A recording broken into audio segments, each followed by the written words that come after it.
2012 at the World Championships. I was second year in college. That's what I remember, probably age of 20, 21. That was when I got bronze at the World Championships. And at that time, that was the most prestigious tournament in our sport. I did not think that I was gonna place at that tournament, but that was that one moment where I realized that, oh wow, like I'm here with all these top level athletes and I'm on the podium. I'm good.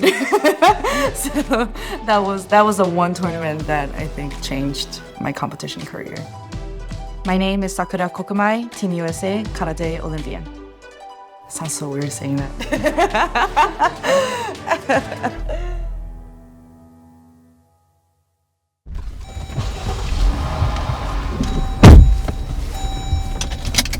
Are you feeling nervous right now? A little bit. I'm a little nervous. I'm always nervous. Currently, we're in Virginia. This is the first team trials. Everybody from all over the country gathered together to compete to see who's a number 1 and number 2 in the US. I got myself to finals. I made the top 2. Pretty excited.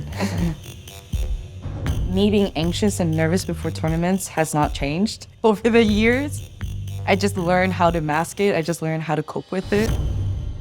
I love that feeling of just getting into the zone and going on autopilot because my body knows what it's doing. Silencing my brain and just being in the present, being in a moment. I think that's where I'm at the best at, at the tournament. I started karate at the age of 7 and my mom threw me to a YMCA class. I think I loved it from day one. I was very quiet as a kid. I think karate just made me feel comfortable because in a way, all I had to do was listen to the instructor and do what I was told. And I was really good at taking instructions like that. Doing karate just made me feel very powerful. It felt very different from other sports. With my personality at that time and even now, I felt very confident in that space more than outside. So in karate, there are 2 disciplines. There's kata, which means forms in Japanese, and kumite, which means sparring in Japanese. Kumite is fighting. It's a combat. So you fight against each other to see who gets the most points. The biggest difference between our sport and other combat sports is everything is controlled. So you can't punch through an athlete, right? Like if you knock out somebody, then you're basically disqualified. But that's the kumite chunk. What I do is kata, and that is basically a form. And I say it that it tells a story of a fight. So every movement will have a meaning to it.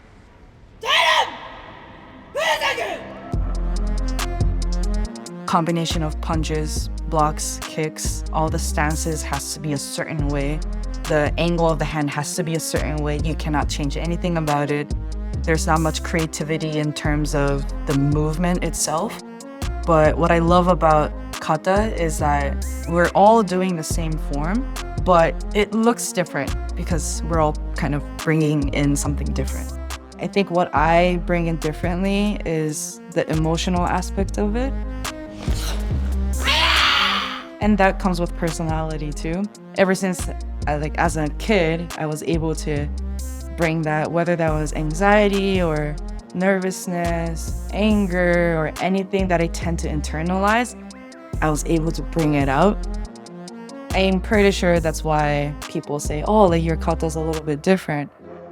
Internally, I know is that, it's probably because I bring that emotional part into it as well. I would have to say the whole Olympic year and those years where I had to qualify for the Olympics, our sports changed drastically.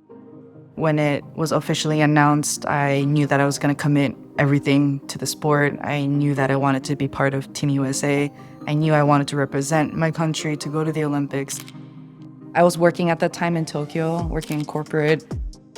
I quit my job. I found a host family in California where they offered an extra bedroom. Because at that time, I knew we were in the Olympics, but we were so new to this process.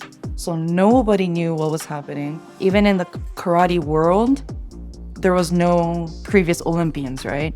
Like nobody knew what was happening. The only thing we knew was we're in the games. So it was a ready, set, go out of nowhere.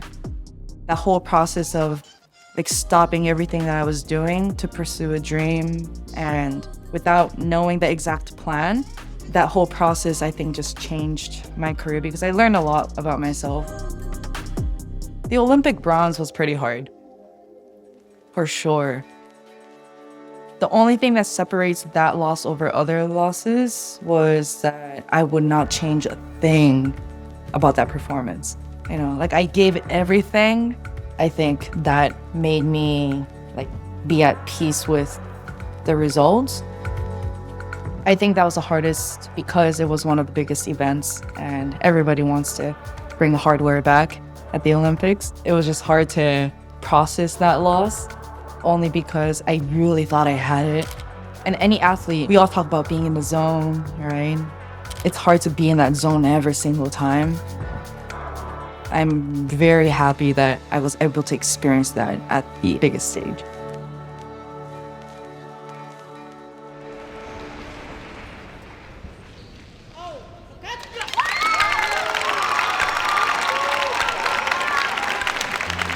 We had a pretty big division. We had 20-something in my division, and most of them are younger girls. I believe I was the oldest one, which is weird to me because I was never the oldest one. But you see a different generation of girls coming up, and I love seeing that. I love seeing women represent karate. I love seeing women feeling empowered to, just go out there and do their thing. In the dojo in Hawaii, all the people that I looked up to were karate athletes that looked like me. I think I took that for granted as a kid because they were always there. But when I moved to California, I realized that that was not the case. And I realized a lot of kids and families would come up to me and say, hey, like, thanks for what you do. And I didn't put it together.